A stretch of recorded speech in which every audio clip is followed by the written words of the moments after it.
za opravljanje poklica laboratorijskega tehnika v Slovenski vojski potrebujemo izobrazbo tehnika laboratorijske biomedicine. Za delo v Slovenski vojski pa potrebujemo tudi temeljno strokovno vojaško usposabljanje, ki ga upravljamo v Vipavi. Vsako leto imamo PGS pa streljanja.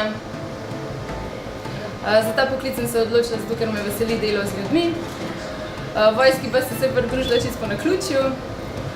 Delam v vojaški zdravstveni enoti na Štuli, v diagnostičnem laboratoriju.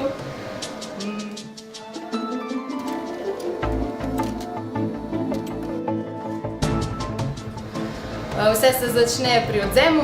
Prvo sprejmemo pacienta, ga popišemo, gre oddat urin, ki je pod nadzorom, ker gledamo prisotnost prepovedanih substanc, kot so THC, morfij in tako naprej.